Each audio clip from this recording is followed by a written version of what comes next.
Bonjour à tous, merci encore de votre fidélité. Je suis très heureux de vous retrouver pour ce nouveau numéro de School TV, le mag, une demi-heure sur la scolarité de vos enfants. Aujourd'hui, dans Action Éducation, on se concentre sur cette toute nouvelle génération de papas. C'est parti pour le sommaire. Les jeunes papas, face aux difficultés de la parentalité, les questions sont nombreuses, les inquiétudes aussi parfois. Qu'est-ce qu'un papa moderne, Irina Capron vous dit tout dans un instant. Une nouvelle génération qui veut bien faire, mais qui peine parfois à trouver sa place. Des sites internet, des associations, des groupes de parole leur viennent en aide. Avec quelle approche?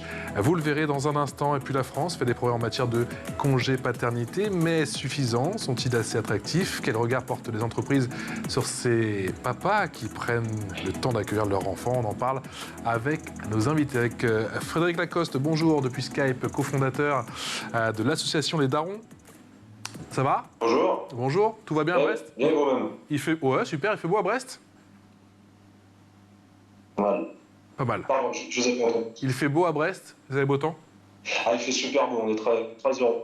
Ça donne envie d'aller prendre le large, d'aller du côté de Brest. Merci en tout cas d'avoir accepté notre invitation et d'être avec nous pour ce nouveau numéro du MAG. Patrice Bonfi en plateau, bonjour Patrice. Bonjour. J'aime bien, j'adore votre prénom. Fondateur de Health et créateur du site Le Paternel. C'est quoi Le Paternel? Le Paternel, c'est un site web qui recense une centaine d'articles qui parlent de parentalité au sens large, c'est-à-dire qu'est-ce qui va se passer quand l'enfant ne veut pas manger, à quel moment on peut gérer les nuits difficiles, etc.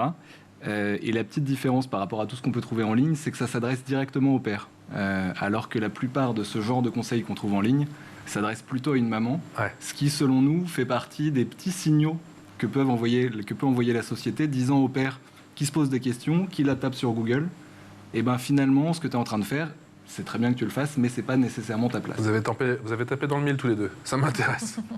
Grandement. C'est parti pour la loupe. Salut Irina Capron. Bonjour, attention les yeux.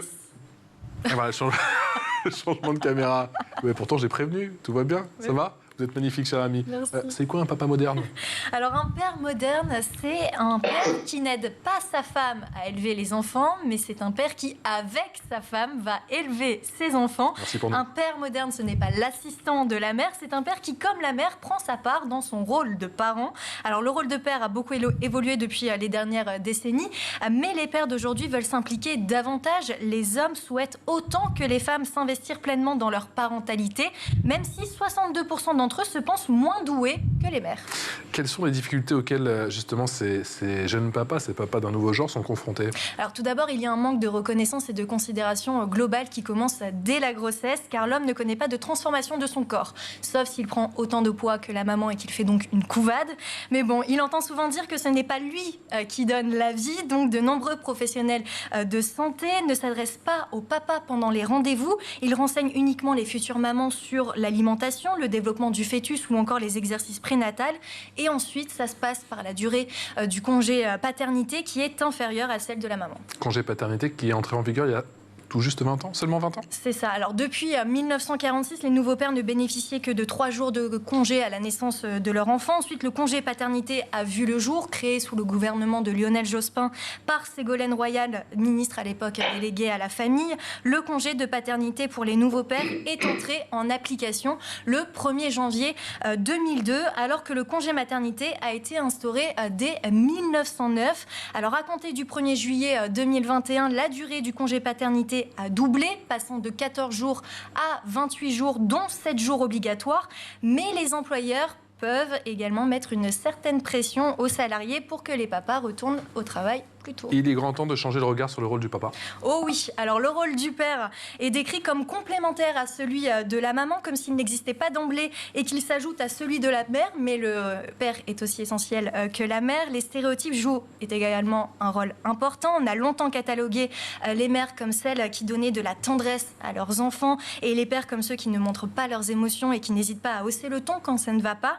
Et si on regarde la littérature pour les nouveaux parents, elle s'adresse souvent aux mamans, ou alors si c'est pour les papas, les livres sont souvent traités par le biais humoristique ou avec un ton léger, alors que pour les futures mères, ils sont souvent précis, sérieux et scientifiques. Si on regarde également les espaces publics pour changer le bébé, eh bien, c'est souvent installé dans les toilettes des femmes. Même pour les explications, par exemple pour porter une écharpe de portage, eh bien, c'est expliqué généralement pour les femmes et non pour les hommes. C'est vrai que la table à manger dans les toilettes masculines, j'en ai très rarement vu. Je vous dis C'est ça, effectivement, c'est du vécu. C'est parti pour l'expression orale.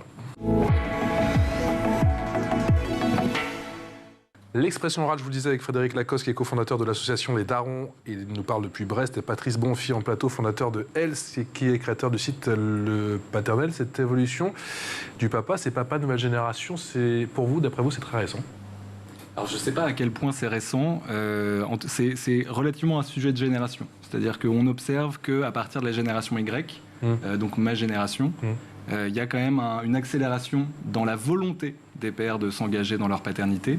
Il y a un chiffre qui m'avait marqué, c'est que justement une étude qui avait été menée sur les pères de la génération Y faisait ressortir que 60% d'entre eux considéraient être impliqués à égalité dans les tâches parentales.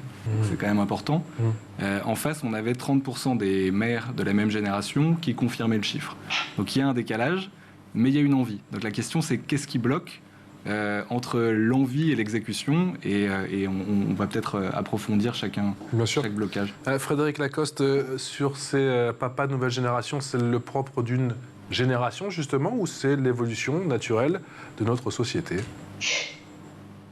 Moi, je pense qu'en fait, je me suis beaucoup basé en fait sur mon propre père, qui était un père comme tous les autres, qui est né en 1949 et qui aimait ses enfants, sauf que c'est une génération, on ne pouvait pas le dire, quoi.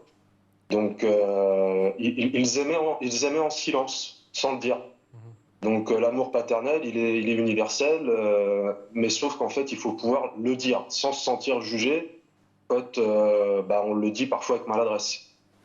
Sur ces papas qui ont du mal à trouver leur place, leur utilité, qui se questionnent beaucoup avec leur lien avec leur enfant, c'est d'après vous, une minorité ou une majorité, Frédéric? Alors, les pères qui s'intéressent en fait à la question de la parentalité, c'est une évolution qui est clairement en place, et tant mieux d'ailleurs. Par contre, ce qui est problématique, c'est que très souvent, en fait, comme c'est tout nouveau, on ne donne pas au fait au père le droit de faire des erreurs et de dire des. C'est compliqué de passer d'un système à un autre sans faire d'erreurs, sans dire de bêtises. Et je pense que beaucoup de pères ont peur d'être jugés. La question du jugement, on n'a plus le droit de faire d'erreurs aujourd'hui. C'est un petit peu problématique. Et du coup, l'association Les Darons s'adresse à tous les pères, et en l'occurrence à ceux qui sont convaincus mais qui ne le savent pas encore. Voilà. Patrice, le droit à l'erreur dont parlait effectivement Frédéric il y a un instant, c'est pas possible dans notre société, dans les papas, jeunes papas? Alors je suis pas, oui, c'est vrai que c'est, en tout cas, on peut avoir peur de faire des erreurs. C'est-à-dire qu'on va pas forcément être jugé si on fait des erreurs, mais on se dit, comme on m'a pas appris à le faire, comme on n'attend pas que je le fasse, si je me plante, je risque d'être jugé. Par contre, il y a aussi une certaine glorification du père qui s'occupe de ses enfants auquel il faut faire attention.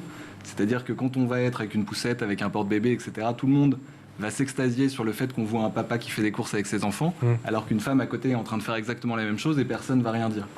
Donc, bon, il faut en profiter d'une certaine façon. C'est une incitation pour les hommes à y aller, mais il faut faire attention à ne pas en faire trop non plus dans la glorification. Frédéric, comment sont nés les Darons?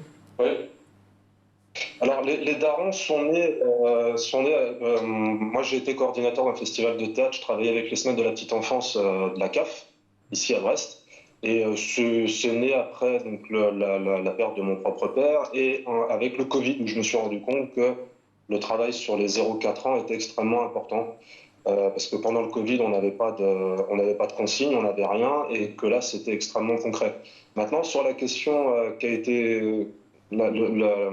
Ce qui a été dit avant, c'est que moi, je vois beaucoup de pères qui, paradoxalement, se baladent seuls en poussette.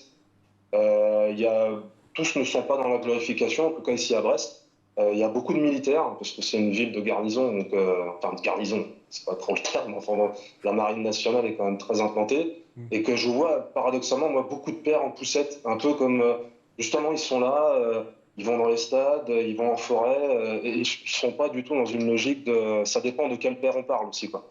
Mais alors justement, pourquoi vous intéressez? Moi, je parlais juste... Alors, effectivement, il y a ces pères-là, beaucoup se cachent. Enfin, ils se cachent. Ils font ça, voilà, avec leur enfant, dans leur coin. Pourquoi vous intéressez plus particulièrement la tranche, les pères qui ont la tranche d'âge 0-4 ans? Alors, pourquoi... Alors, moi, je me suis vraiment basé sur le 0,4 parce que les retours que j'avais, c'est à quoi je sers.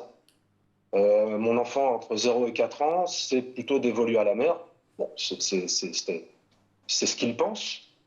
Bon, et l'idée, c'est de leur dire, si vous servez non seulement à quelque chose, et puis c'est extrêmement important, c'est parce que beaucoup de liens se tissent à cet âge-là, quoi. Et vous verrez, si vous acceptez l'idée de créer un lien à cet âge-là, ça change tout, en fait. C'est un âge où on ne peut pas tricher avec les enfants. Ils ont besoin de boire, d'affection, de tendresse, des choses basiques, en fait, quoi, que n'importe qui peut donner. On travaille beaucoup aussi sur la question de l'homoparentalité, des transparentalités. Un enfant, il ne se pose pas la question de savoir qui lui donne à manger. Si son papa est homosexuel ou s'il est hétérosexuel, il a besoin d'affection, il a besoin d'être aimé et qu'on prenne soin de lui. Irina. Oui, Patrice, être père oblige les hommes à exprimer leur sensibilité ?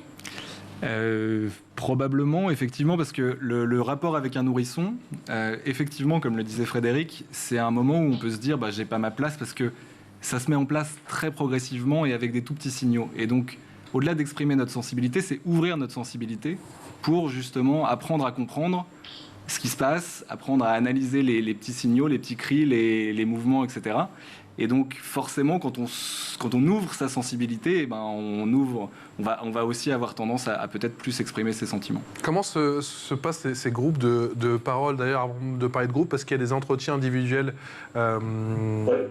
Patrice. Alors, Frédéric, Patrice, c'est moi. Et c'est toi. Ah, c'est pas. Frédéric.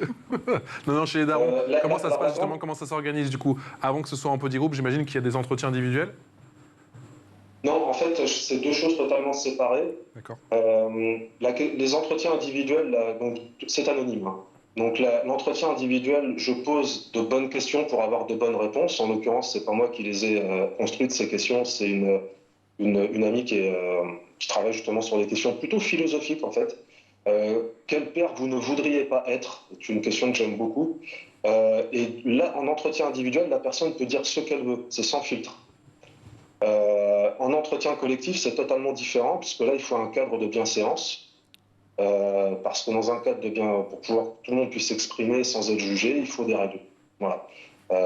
Donc là, pour l'instant, je travaille avec la maternité de Kéraudrin, sur Brest, tous les 15 jours. Et donc, en fait, j'ai des papas qui viennent. Alors, ils sont entre 1 mois et 2 mois avant d'avoir leur propre enfant, donc ils sont en stress total.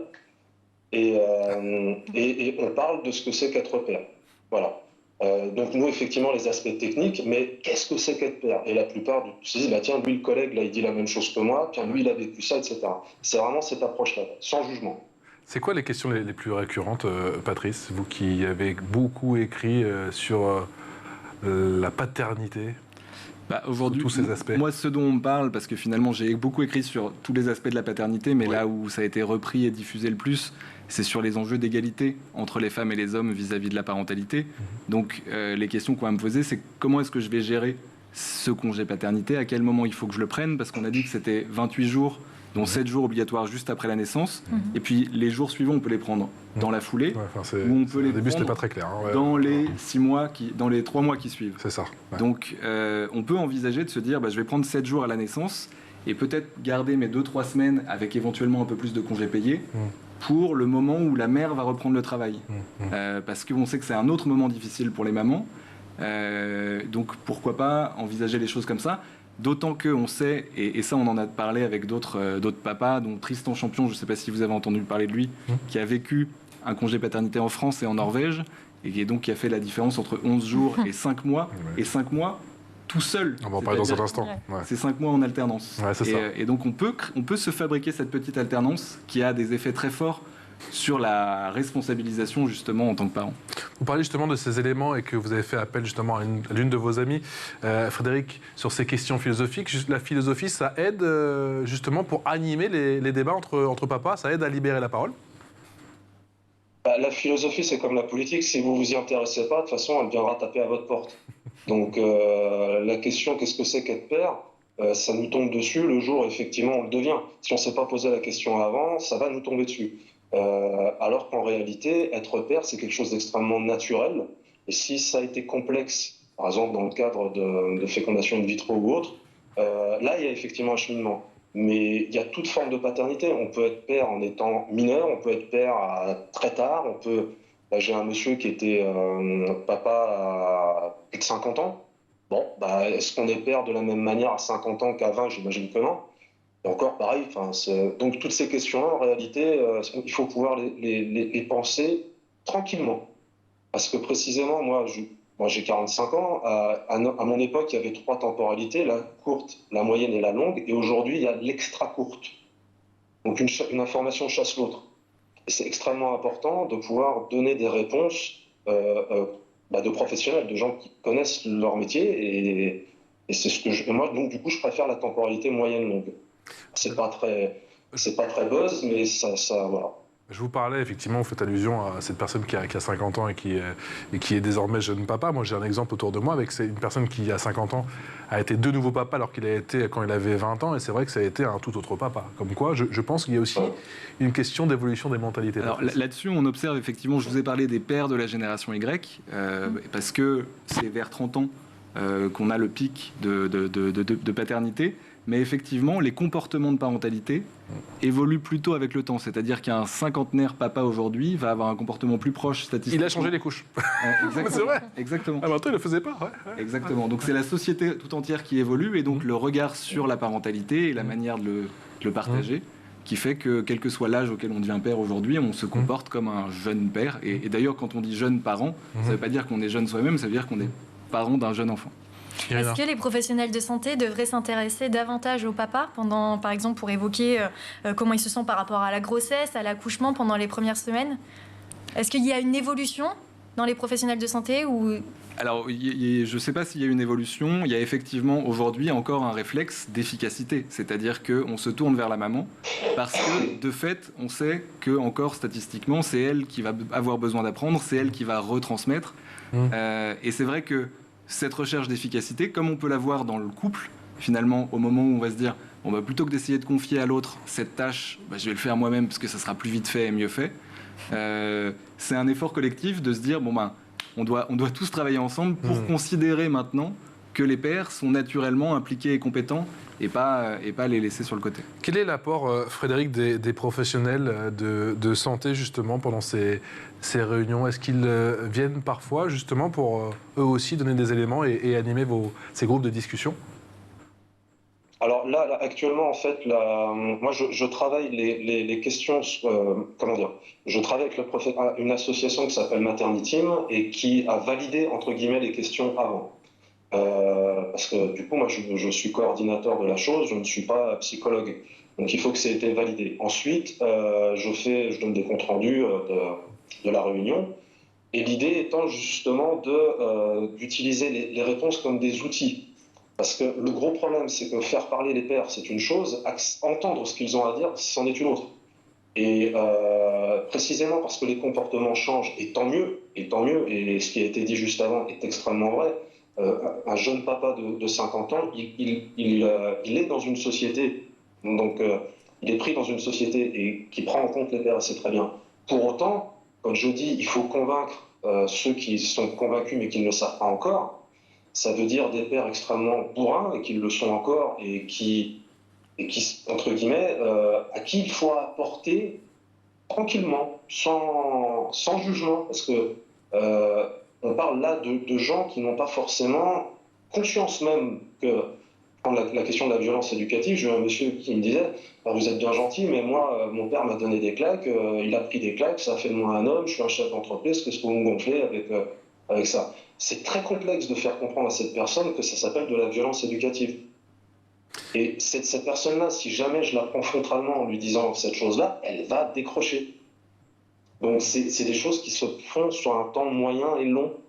Et c'est pour ça que ça prend du temps, de toute façon. Un travail long cours. Ce que vivent les pères, synthèse de 441 témoignages sur le congé paternité. Pourquoi parler de parentalité dans les entreprises si on laissait les pères 2 mois seuls avec leur bébé? Tribune pour un congé parental alterné. 3 impacts positifs sur l'implication du père sur la vie de son bébé.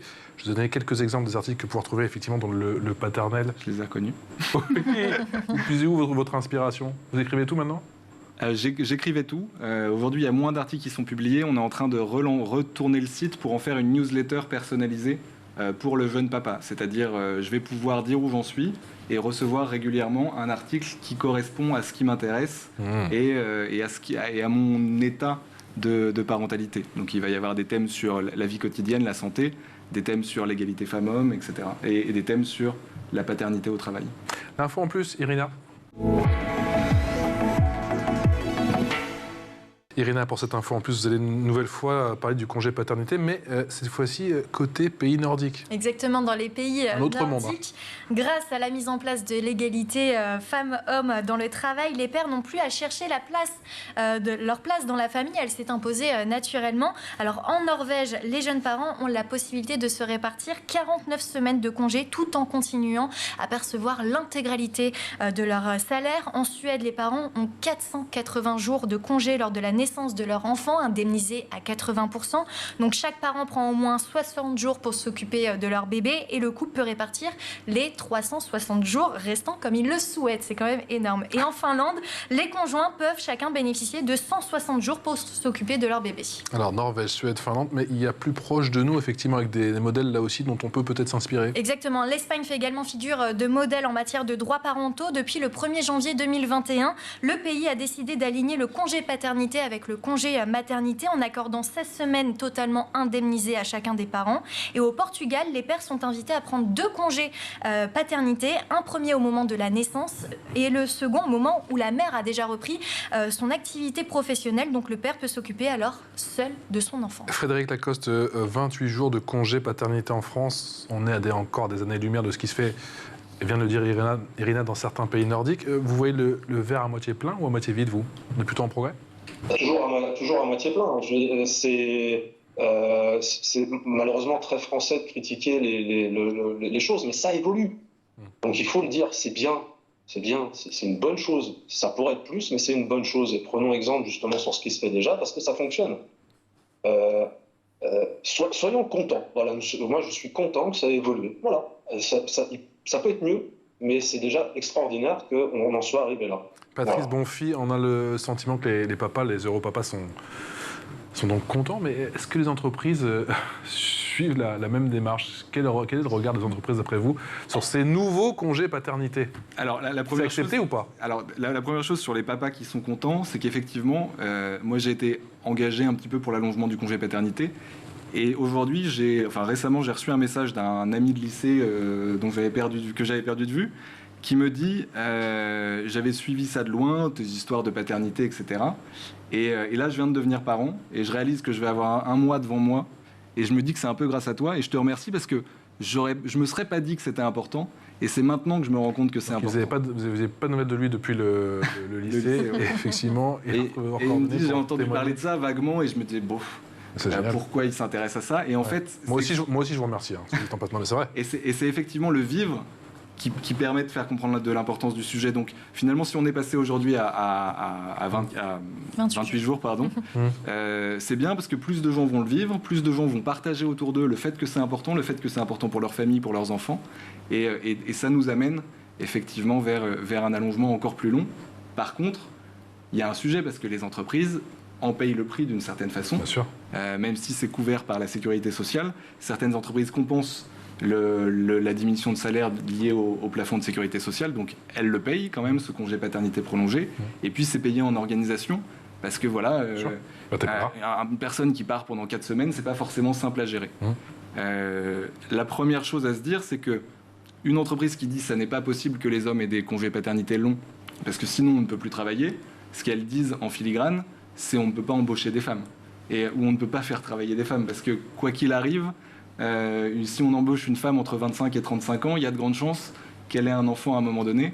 Donc ce discours-là me paraît difficilement tenable. Et aujourd'hui, on a quand même aussi de plus en plus d'entreprises qui, au contraire, se disent c'est important qu'on accueille la parentalité au sens large dans l'entreprise, parce qu'effectivement, quand on parle des talents, c'est des gens qui sont dans la tranche d'âge où ils vont peut-être devenir parents. C'est des gens qu'on n'a pas envie de cramer au travail et qui, pour qu'ils fassent une crise à un moment donné, se disent en fait j'ai tout raté, il faut que je parte, il faut que je quitte, etc. Donc on a envie qu'ils aient une vie équilibrée, une vie stable. Et donc c'est important à la fois de gérer le congé maternité des mères, parce que c'est un congé un peu plus long qui demande aujourd'hui un peu plus de gestion, mais aussi d'accompagner la paternité et éventuellement de proposer des dispositifs encore mieux que ce que propose le gouvernement avec, par exemple, des congés paternité prolongés. On a vu des cabinets de conseil proposer à la fois pour les mères et les pères une semaine de 4 jours pendant 6 mois, rémunérée 5 jours, au retour de congés paternité ou maternité, etc. Donc il y a un certain nombre d'actions. Et aujourd'hui, ce qui est difficile dans les entreprises, c'est que finalement, on prend des actions au niveau corporate, on dit, bah voilà, on est pour le congé paternité. Après, la question, c'est comment est-ce que ça se retranscrit au quotidien avec chaque hiérarchie, etc. Et là, il y a un travail à faire d'acculturation des entreprises. On est bien d'accord, Frédéric. Pour certains papas que vous côtoyez, c'est un stress de prendre son congé paternité? C'est un stress, oui, bien sûr. Alors moi, il se trouve qu'en l'occurrence, j'ai l'occasion de parler aussi avec pas mal de militaires, donc qui partent en opération 3-4 mois, et notamment avec ce qui se passe en ce moment, vous comprenez bien qu'il y a des doses de stress qui sont extrêmement complexes. Là, je prends un cas extrême, parce que c'est le cas de l'armée, où là, il y a un départ très long. Après, sur les cas d'entreprise, c'est compliqué, parce qu'en fait, il y a une question qui est peu prise en compte, c'est la charge mentale des pères. En l'occurrence, la charge mentale masculine. La plupart des hommes ne savent même pas qu'ils ont une charge mentale. Je discutais avec un monsieur qui démarrait le matin à 6h et il finissait le soir à 19h, 19-20h. Et il se disait, en rentrant, il faut que je dois encore continuer, etc. Et ça s'appelle la charge mentale. Il me dit, mais oui, mais c'est un mot nouveau, c'est un concept nouveau, ça m'énerve, etc. Je dis, non, mais ça s'appelle comme ça. Il faut nommer les choses. Ça vous énerve peut-être, mais c'est comme ça que ça s'appelle, de charge mentale. Et si on met des mots sur les choses et qu'on fait comprendre aux hommes qu'ils vivent aussi des charges mentales et que le concept du salaryman, et qui est énorme, le concept du salariat. Le mec qui vient, il pose le chèque. Les pères, ça a été ça très longtemps. Je pose le chèque. C'est comme on était réduit à ça. Beaucoup de pères étaient réduits à ça, le salariman. Ça, c'est important juste d'en prendre conscience. Voilà. Patrice Bonfils, la charge mentale des femmes, on en parle très souvent, effectivement, il y a toute une littérature là-dessus. La charge mentale des hommes, c'est tabou ? On peut parler de toutes les charges mentales. Moi, quand je parle de charge mentale, j'entends la charge mentale liée à la parentalité, liée au foyer. D'accord. Et donc, la charge mentale partagée, on va dire. Exactement, pas forcément partagée, justement. Pas forcément, ouais. Ça va être de plus en plus, mais bon. Tous les réflexes d'anticipation et de planification et de gestion globale. Pas l'exécution, c'est-à-dire cuisiner, faire une machine, faire les courses, c'est de l'exécution. Se dire, on a besoin de faire les courses, savoir de quoi on a besoin. Et la charge mentale liée aux enfants est très importante par rapport à ça, parce que surtout entre 0 et 4 ans, tous les 2-3 mois, ils changent de mode d'emploi. Et donc, avoir les bons outils, le bon matériel, les inscriptions aux bonnes choses, etc. Tout ça, c'est quand même ce que je qualifie de charge mentale, qui aujourd'hui est quand même largement portée par les femmes, et qu'on arrive à partager justement grâce à l'expérience du congé paternité prolongé, où le fait, et ça c'est pour le coup prouvé, mesuré, le fait d'être en charge directe d'un nouveau-né pendant un temps prolongé déclenche des choses dans notre cerveau, installe des choses dans notre cerveau qui font qu'on ne veut plus se retrouver en difficulté, et donc on va devoir tout anticiper. Et donc on se prend de la charge mentale. Merci mille fois pour vos témoignages. Patrice Bonfils, fondateur de Else et créateur du site Le Paternel, et Frédéric Lacoste, vous êtes cofondateur de l'association Les Darons. Et vous êtes sous le beau soleil de Brest. Merci encore de nous avoir éclairé sur ces thématiques ô combien importantes. Un grand merci à vous, ma chère Irina. On se retrouve très vite pour un nouveau numéro de School TV Le Mag. Merci beaucoup. Merci à vous.